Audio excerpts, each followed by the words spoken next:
You're tuning into Black and White Sports on YouTube. The no-holds-barred truth on sports.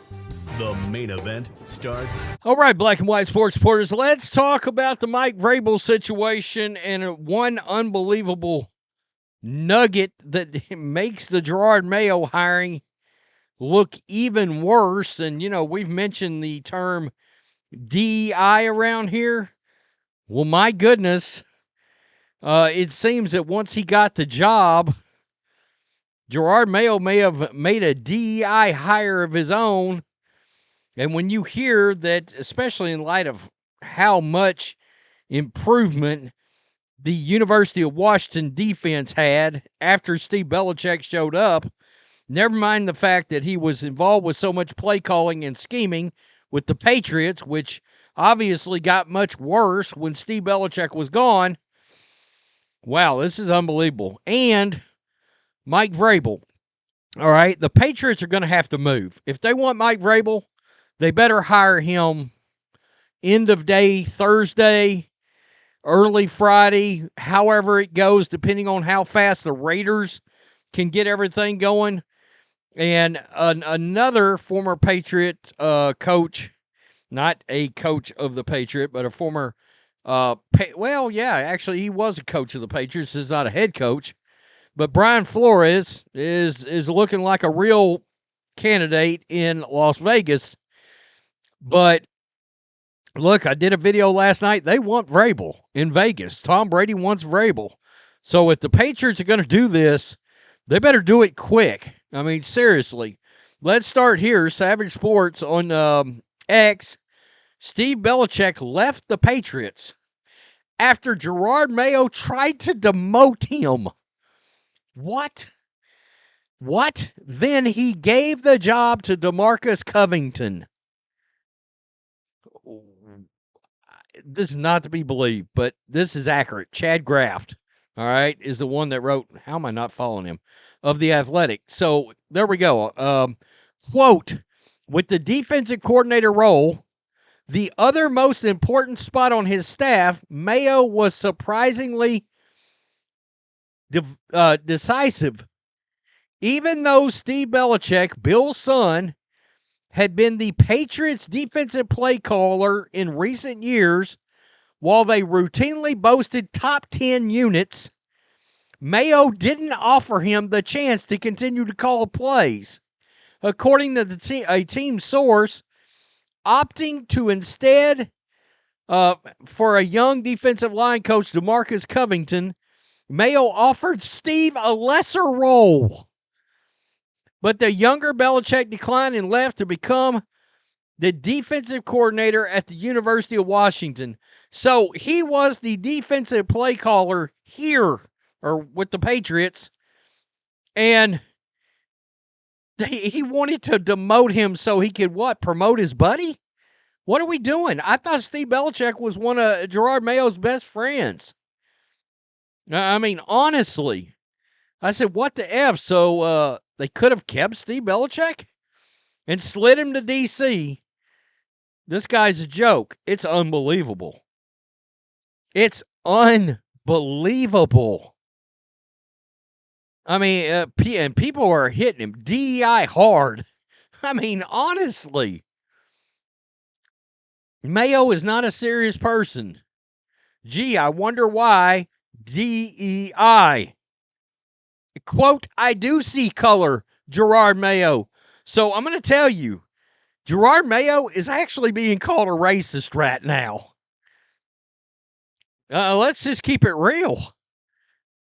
I mean, Steve Belichick was more qualified for the job. Jerod Mayo wanted to demote him after top 10 defenses all these years and him calling the plays. And let's be real. There were times this season I literally thought to myself, man, do you know how badly it looks like they could use Steve Belichick back calling these defensive plays? And now you find out they could have had him back, and Jerod Mayo chose to demote him, or was going to demote him for his boy, Demarcus Covington. This guy was a joke all the way around. It's unbelievable. Do not hire people off the warm and fuzzies. Don't do it. Never do it. So, Greg Bedard, he's weighing in on Mike Vrabel, and it looks like Vrabel's going to get the job. But again, I did a video last night. They're going to have to hurry on this because the Raiders are all over Vrabel too. Handicap the chances, Greg, that Mike Vrabel is the next head coach of the New England Patriots. I'm going to go 90%. I think there's a 90% chance that Mike Vrabel is the next head coach of the New England Patriots. And do I think some things have been in motion? Yeah, I do. But I think the biggest reason you could point to why it's Vrabel and not say like Ben Johnson or something like that is, look what the Crafts just went through with their own rookie head coach. Yep. At least Ben Johnson has been a coordinator, but a guy that they knew, went to Israel with, all this stuff, believed in it, and that guy fell on his face. After that, do you really think they're going to bring in another first-time head coach, someone they don't even know, and put him in charge? To me, there is little chance of that, like 1%.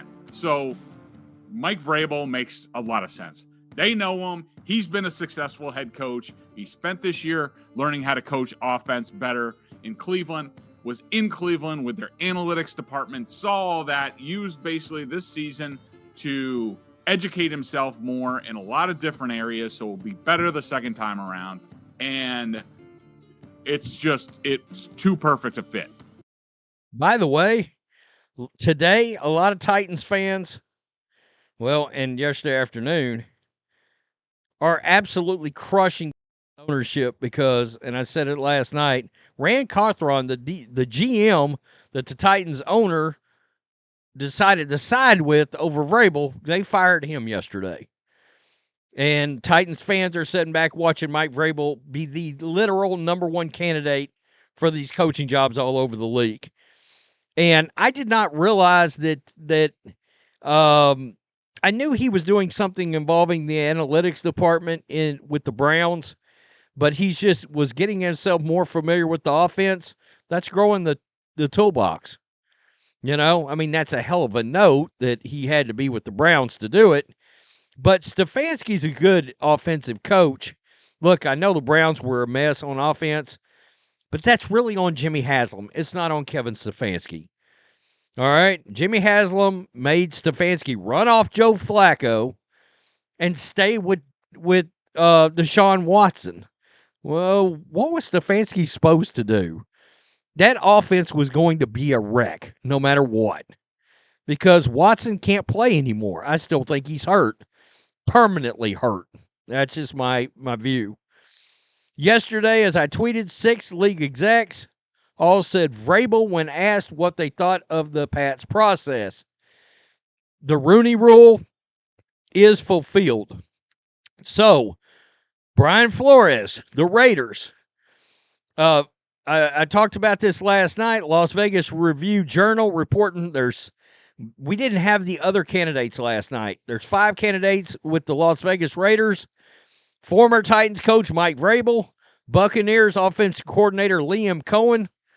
I like that guy a lot. What he's done with Baker is pretty wild. Baker should be a legit MVP candidate, and nobody's talking. Everybody's on Lamar. Everybody's on Josh Allen. Baker's got 42 touchdowns. Yeah, he's not getting enough love. Pete Carroll is another guy with the Raiders. Ben Johnson, Aaron Glenn. All right. And, of course, it's going to be Brian Flores here is going to also get some love. Mike Silver, quote, Brian Flores will interview with the Jets and the Chicago Bears and is expected to be a candidate for the Raiders job. And, of course, that Vikings defense is absolutely filthy. There's still a fly in the ointment because he's suing the league because he thinks the NFL is a bunch of racist. You know what? I'm going to be honest. I hate that lawsuit, and it really disappointed me because I was a big Brian Flores guy. Big. But look, you crapped all over Tua Tagovailoa as a young quarterback, and you ended up getting run off. Not only that, he was really and truly just mad because Tom Brady and Sean Payton were going to the Dolphins, and he got wind of it, so he got angry. He got fired. Stephen Ross was about to hire Sean Payton when he filed this lawsuit, and he filed this lawsuit because he was disgruntled. Well, look, Brian Flores is a good coach, but when you have the opportunity as a franchise to get Sean Payton and Tom Brady together, yeah, I don't blame Stephen Ross for firing you. But literally the day that Tom Brady was going to, or Sean Payton was going to go to the Dolphins and there was going to be a trade and all this, Brian Flores filed the lawsuit with the NFL. It's funny how that works out. But anyway, that's neither here nor there. I do think Brian Flores should get serious consideration in these jobs.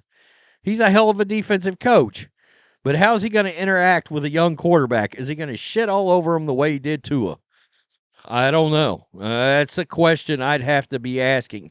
Liam Cohen, if I'm a club, if I can't get Vrabel, if I can't get Ben Johnson, Liam Cohen, I'm looking at real tough. If I'm the Buccaneers, I'm looking at him and Todd Bowles maybe taking a different position within the Buccaneers to keep Cohen as the head coach.